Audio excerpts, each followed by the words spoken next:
Hello student, मैं आशीष आनंद आज class 10th के प्रावर्तन चैप्टर के लेक्चर नंबर 5 को देखने जा रहा हूँ, जिसमें हम चिन्ह परिपाटी और दर्पण सूत्र यानी अवतल दर्पण में दर्पण सूत्र और उत्तल दर्पण में दर्पण सूत्र को सिद्ध करेंगे। जैसा कि चिन्ह परिपाटी में हमें क्या समझने होंगे या क्या समझने होते हैं, कि चिन्ह परिपाटी का ही हम यूज करके हम बहुत सारे आंकिक प्रश्न को हल करेंगे। चिन्ह परिपाटी क्या होता है? देखिए, गोलीय दर्पण में किसी वस्तु का प्रतिबिंब कभी दर्पण के आगे बनता है तो कभी दर्पण के पीछे बनता है। गोलीय दर्पण की स्थिति में वस्तु का प्रतिबिंब कभी गोलीय दर्पण के आगे तो कभी गोलीय दर्पण के पीछे बनता है। तो इसमें अंतर स्पष्ट करने के लिए हम जिस परिपाटी का यूज करते हैं, अर्थात जिस चिन्ह का यूज करते हैं, उसे चिन्ह परिपाटी कहते हैं। सिंपल बात है, हमने दोनों स्थिति में, अवतल और उत्तल दर्पण की स्थिति में, हमने वस्तु का प्रतिबिंब का निर्धारण किया था। हम लोगों ने ऐसे देखा था कि किसी स्थिति में वस्तु का प्रतिबिंब दर्पण के आगे बन रहा है तो किसी स्थिति में दर्पण के पीछे बन रहा है। तो आखिरकार दर्पण के आगे और दर्पण के पीछे बनने वाले प्रतिबिंब के स्थिति का निर्धारण करने के लिए, यानी दोनों में अंतर स्पष्ट करने के लिए हमें चिन्ह का यूज करने होंगे, ताकि हम वस्तु दर्पण के आगे है या पीछे है, या प्रतिबिंब जो है दर्पण के आगे बन रहा है या पीछे बन रहा है, इस स्थिति को हम स्पष्ट रूप से समझ पाएं। तो हम प्लस और माइनस साइन का यूज करके हम इस स्थितियों को स्पष्ट रूप से समझने का कोशिश करते हैं। तो इसी परिपाटी को हम चिन्ह परिपाटी कहते हैं। तो कोई आपसे पूछे कि चिन्ह परिपाटी क्या है, तो आपको बोलना है कि गोलीय दर्पण की स्थिति में कभी माने वस्तु का प्रतिबिंब दर्पण के आगे बनता है तो कभी दर्पण के पीछे बनता है। तो इस स्थिति को में अंतर स्पष्ट करने के लिए हम जिस परिपाटी का यूज करते हैं उसे चिन्ह परिपाटी कहते हैं। कुछ बातें हैं जिसको हमें भली भांति समझना है।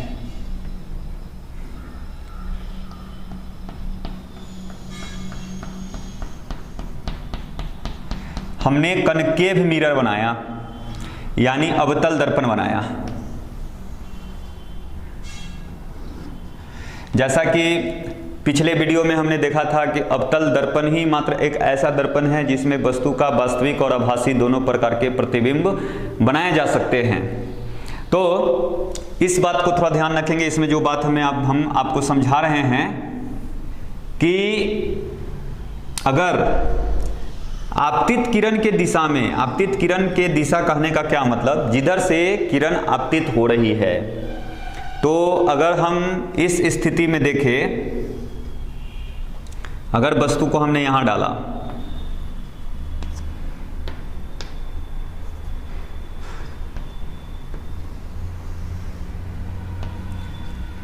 यहां सेंटर ऑफ कर्वेचर, यहां मुख्य फोकस,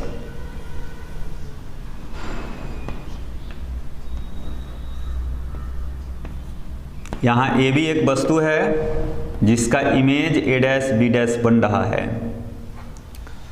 तो कुछ बातों को ध्यान रखना है कि एक नंबर में क्या है कि आपतित किरण के दिशा में, कहने का मतलब जिस डायरेक्शन से प्रकाश के किरणें दर्पण पर आपतित होती है, उस दिशा में जितने भी दूरी हम लोग को मेजर करेंगे, उस दूरी को हम लोग निगेटिव साइन के साथ मेजर करेंगे।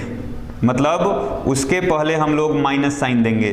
यानी इस बात को याद रखना है कि आपतित किरण की दिशा में मापी गई सभी दूरियां ऋणात्मक होगी। और इस बात को हमेशा याद रखना है कि जितनी भी दूरियां होंगी सबको हम लोग मूल बिंदु, दर्पण के ध्रुव को मूल बिंदु मानकर हम दूरी को मापेंगे। जैसे दर्पण के ध्रुव से मुख्य फोकस तक की दूरी, ये जो दूरी होगी, हम हमेशा दर्पण के ध्रुव को मूल बिंदु मानकर हम किसी भी चीज की दूरी को ज्ञात करेंगे। यानी कि दर्पण के ध्रुव से मुख्य फोकस तक की दूरी को फोकस दूरी कहेंगे, जिसे हम लोग स्मॉल f से रिप्रेजेंट करते हैं। थोड़ा सा इस पूरे चीज को हम अगर अच्छा से समझे, उत्तल दर्पण की भी स्थिति में हम आपको समझाएं।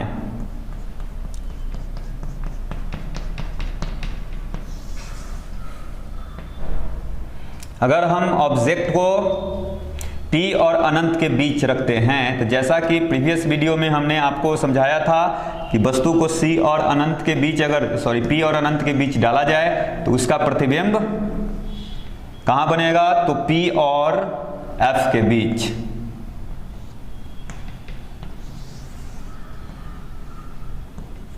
ये भी एक वस्तु है जिसका इमेज a' b' बनेगा, जो कहां बनेगा? तो F और P के बीच।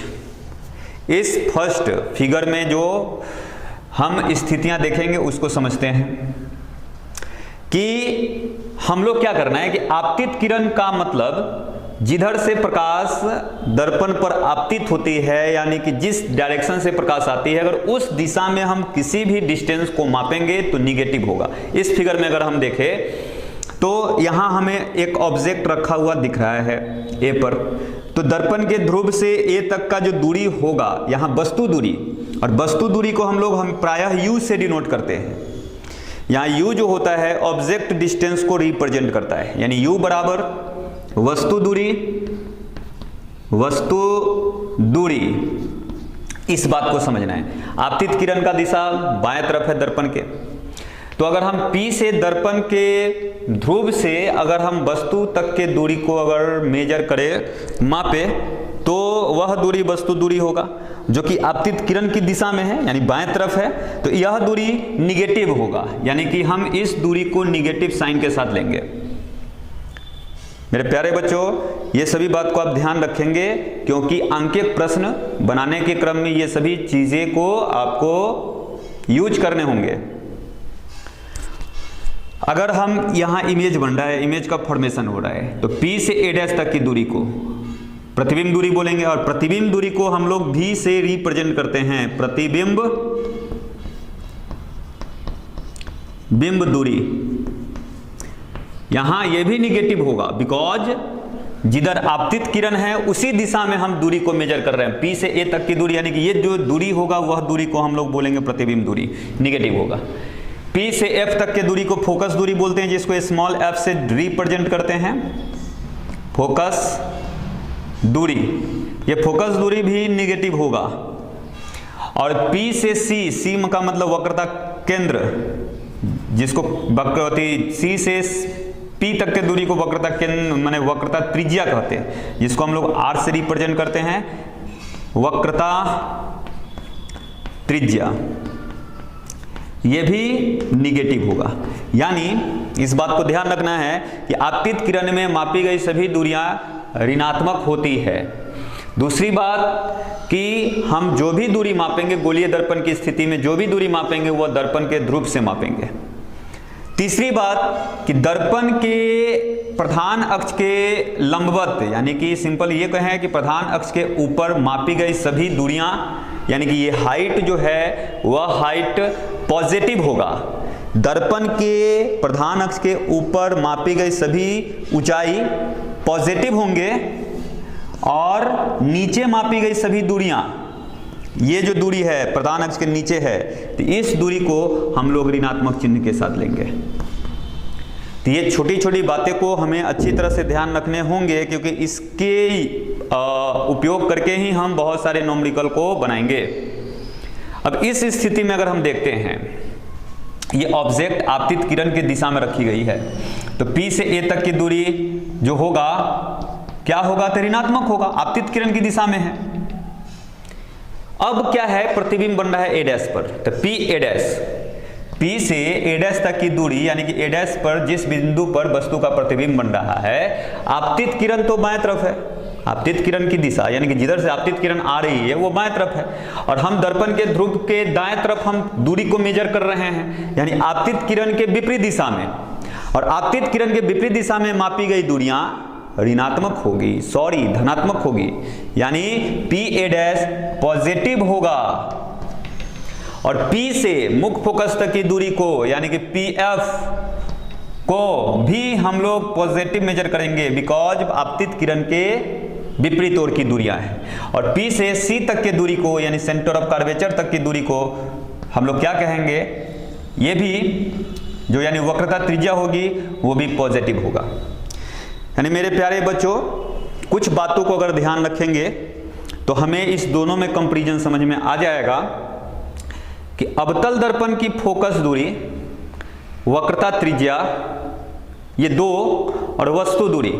अवतल दर्पण की स्थिति में देखो, दोनों की स्थिति में चाहे वो उत्तल दर्पण हो या तो अवतल दर्पण हो, दोनों की स्थिति में वस्तु दूरी हमेशा ऋणात्मक होगी। यानी दोनों की स्थिति में, अवतल और उत्तल दोनों दर्पण की स्थिति में वस्तु दूरी हमेशा ऋणात्मक होगी। स्वाभाविक है मेरे प्यारे बच्चों कि आपतित किरण के दिशा में ही हम वस्तु को रखेंगे, तो आपतित किरण के दिशा में वस्तु को अगर रखा जाए तो आपतित किरण की दिशा में मापी गई दूरी ऋणात्मक होती है। यानी अवतल दर्पण और उत्तल दर्पण दोनों की स्थिति में वस्तु दूरी हमेशा ऋणात्मक होगी।